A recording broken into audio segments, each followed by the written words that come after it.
नमस्कार मित्रांनो, आज आपण परत एकदा भेटलेलो आहोत। आजच्या आपण या व्हिडिओमध्ये एकत्रित महात्मा ज्योतिराव फुले जन आरोग्य योजना व आयुष्मान भारत प्रधानमंत्री जन आरोग्य योजनेअंतर्गत संपूर्ण महाराष्ट्रामधील जिल्हानिहाय कोणकोणते हॉस्पिटल्स संलग्नित आहेत म्हणजेच इम्पॅनल्ड आहेत ते ऑनलाईन द्वारे कसे आपण पाहायचे आणि जर आपण शासकीय कर्मचारी असेल किंवा निमशासकीय असेल किंवा सेंट्रल गव्हर्नमेंटचे एम्प्लॉई असेल तर अशा कर्मचारी लोकांनी या योजनेचा लाभ घेण्याकरिता काय करावे या सगळ्या गोष्टी या संपूर्ण माहिती आजच्या आपण या व्हिडिओमध्ये पाहणार आहोत। राज्यातील सर्व नागरिकांना उत्तम वैद्यकीय सेवा मोफत उपलब्ध करून देण्यासाठी महाराष्ट्र सरकारने महात्मा ज्योतिबा फुले जन आरोग्य योजना सुरू केली आहे। या योजनेअंतर्गत प्रत्येक कुटुंबाला प्रत्येक वर्षाला 5 लाख रुपयांपर्यंतचे मोफत उपचार घेता येणार आहेत। या योजनेमध्ये तुम्ही विविध आजारांवरील एकूण 1356 प्रकारचे उपचार मोफत घेऊ शकता। या 1356 उपचारांपैकी 119 प्रकारचे उपचार हे फक्त शासकीय रुग्णालयांसाठी राखीव आहेत। त्याचबरोबर या योजनेमध्ये महाराष्ट्र राज्यातील तसेच महाराष्ट्र कर्नाटक सीमा भागातील एकूण 1356 खाजगी हॉस्पिटल्समध्ये तुम्ही उपचार घेऊ शकता। आता तुम्हाला माहीत करून घ्यायचे असेल की कोणत्या हॉस्पिटलमध्ये या योजनेअंतर्गत उपचार घेता येईल तर इथे एक वेबसाईट दिलेली आहे।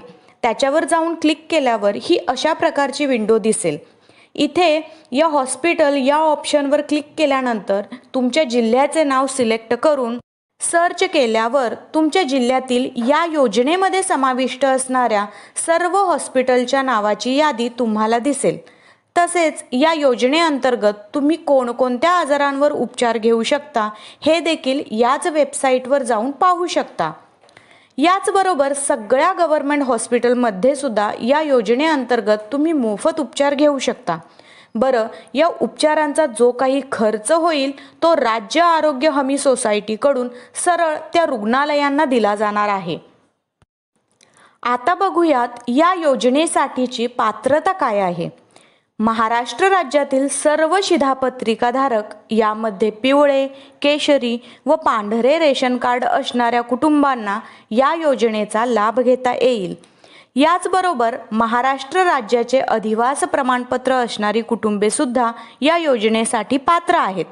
आता इथे लक्षात घ्या, जी कुटुंबे आयुष्यमान भारत या योजनेत समाविष्ट आहेत त्यांना त्याच योजनेतून 5 लाख पर्यंतचे मोफत उपचार घेता येतील। पण ज्या कुटुंबाचा केंद्र शासनाच्या आयुष्यमान भारत या योजनेत समावेश नाही त्यांनाच महात्मा फुले जन आरोग्य योजनेअंतर्गत 5 लाख रुपयांपर्यंतचे मोफत उपचार घेता येतील। या योजनेमध्ये लाभार्थ्यांचे 4 गटात वर्गीकरण केलेले आहे। त्यामधील पहिला गट आहे गट अ। या गटात पिवळे किंवा केशरी रेशन कार्ड असणारी कुटुंबे किंवा अन्नपूर्णा योजनेचे शिधापत्रक असणारी कुटुंबे येतात। या गटासाठी कागदपत्रांमध्ये रेशन कार्ड व फोटो ओळखपत्र गरजेचे आहे। आता इथे फोटो ओळखपत्रात या इथे दिलेल्या लिस्टपैकी कोणतेही एक फोटो ओळखपत्र चालेल। तुम्ही या लिस्टचा स्क्रीनशॉट मारून घेऊ शकता। हे झालं गट अ विषयी। यानंतरचा वर्गीकरणातला दुसरा गट आहे गट ब। गट ब मध्ये पांढरे रेशन कार्ड असणारी कुटुंबे, कोणत्याही प्रकारचे रेशन कार्ड नसणारी कुटुंबे तसेच शासकीय निमशासकीय कर्मचारी यांचाही समावेश आहे। या गटासाठी आवश्यक कागदपत्रांमध्ये पांढरे रेशन कार्ड किंवा कोणतेही रेशन कार्ड नसल्याचा अधिवास दाखला किंवा तहसीलदार दाखला लागणार आहे। आता ज्यांच्याकडे रेशन कार्ड नाही त्यांनी रेशन कार्ड नसल्याचे हे असे स्वयं घोषणापत्र तहसीलदार कार्यालयाकडे द्यायचे। त्यानंतर तुमच्याकडे रेशन कार्ड नसल्याचा हा अशा प्रकारचा तहसीलदार दाखला मिळेल। त्याची झेरॉक्स तुम्हाला तिथे द्यावी लागेल। त्यानंतर शासकीय निमशासकीय किंवा केंद्र शासन सेवानिवृत्त कर्मचाऱ्यांना हे अशा प्रकारचं स्वयं घोषणापत्र द्यावं लागेल। यासोबतच फोटो ओळखपत्रही लागणार आहे। यानंतर आहे गट क। गट क मध्ये गट अ आणि गट ब मध्ये नसणारे आश्रमशाळेतील किंवा अनाथ आश्रमातील मुले, महिला आश्रमातील महिला, वृद्धाश्रमातील ज्येष्ठ नागरिक, पत्रकार व त्यांच्या कुटुंबातील सदस्य, बांधकाम कामगार व त्यांची कुटुंबे या सर्वांचा समावेश केलेला आहे.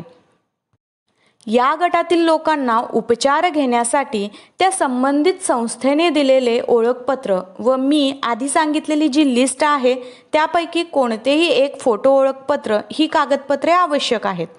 आता शेवटच्या गटाविषयी बघूयात, जो आहे की गट ड.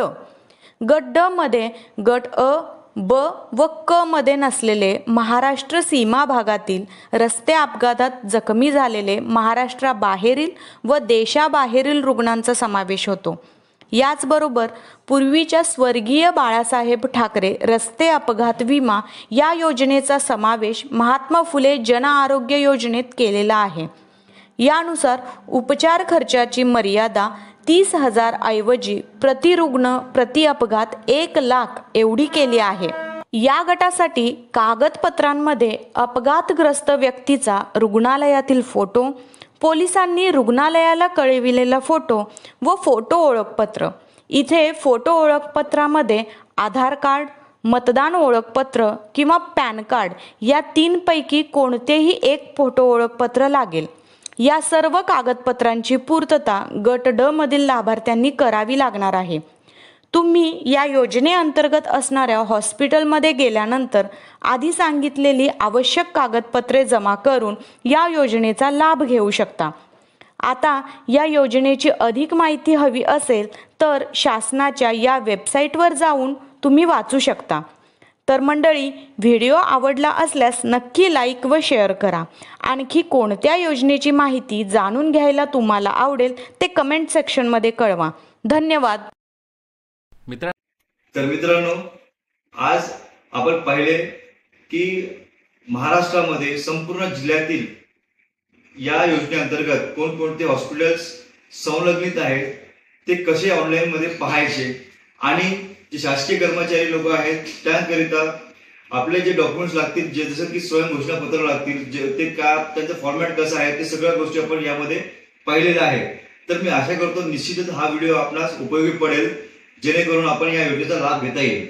धन्यवाद.